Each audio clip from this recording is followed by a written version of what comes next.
এবার প্রশ্ন করবেন একজন অমুসলিম বোন। মিস্টার জাকির, প্রশ্নটা করেছে আমার এক অমুসলিম বন্ধু। সে আমাকে বলে যে মুসলমানদের মধ্যেই বিভ্রান্তি আছে। মুসলমানরা নিজেরাই এক অন্যকে প্রশ্ন করে যে আপনি কি ওয়াহাবি নাকি আপনি একজন সুন্নি। তার মতে মুসলমানদের বিভ্রান্তির মধ্যে রয়েছে। এখন এই ব্যাপারে আপনি কি বলবেন? এ ব্যাপারে আমরা মুসলমানরা কি বলতে পারি? বোন, আপনি বললেন যে এক অমুসলিম বোন প্রশ্ন করেছেন যে মুসলমানদের নিজেদের মধ্যে বিভ্রান্তি আছে যে আপনি কি ওয়াহাবি নাকি হান্নাফি নাকি মালিকি, তাহলে মুসলমানরা বিভ্রান্তির মধ্যে আছে, এর উত্তরটা কি?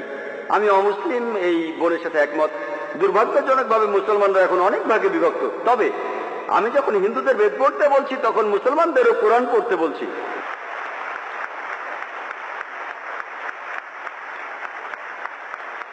আল্লাহ পবিত্র কোরআনে বলেছেন সূরা আল ইমরানের 103 নম্বর আয়াতে আল্লাহ তাআলা বলেছেন ওয়াতাসিমু বিহাবলিল্লাহি জামিআন ওয়া লা তাফাররাকু, আল্লাহর রজ্জু শক্ত করে ধরো আর বিচ্ছিন্ন হও না।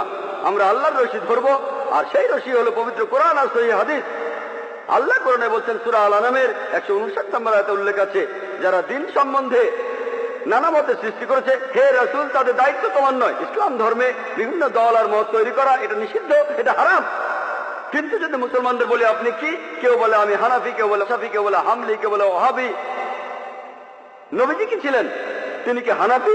তিনি কি শাফি? তিনি কি হামলি? তিনি কি মালিকি? তিনি কি ছিলেন?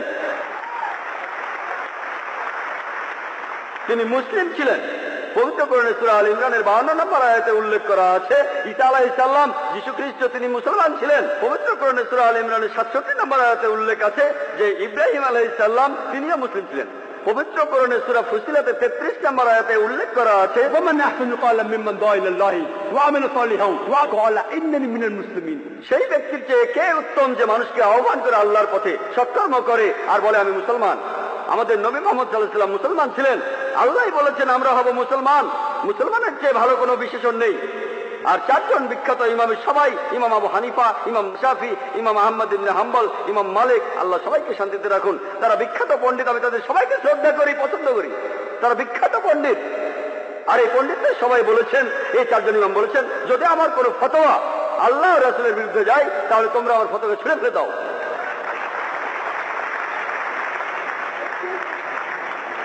যদি ভালো করে দেখেন, এই যে ইমাম যারা ছিলেন তারা মুসলমানদের বিভক্ত করতে চাননি। তারা চেয়েছিলেন মানুষ যেন মূল ধর্মগ্রন্থগুলো পড়ে, কোরআন আর সহিহ হাদিস।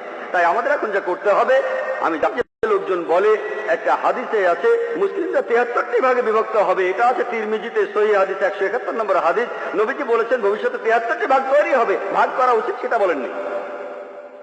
নবীজি জানতেন যে আল্লাহ এই কাজটাকে নিষিদ্ধ করেছেন। তাহলে যেটা করতে পারেন, আল্লাহ আর রাসূলকে মানেন, আর নিজেদের আপনারা যে নামে ডাকতে পারেন সেটা হলো মুসলমান।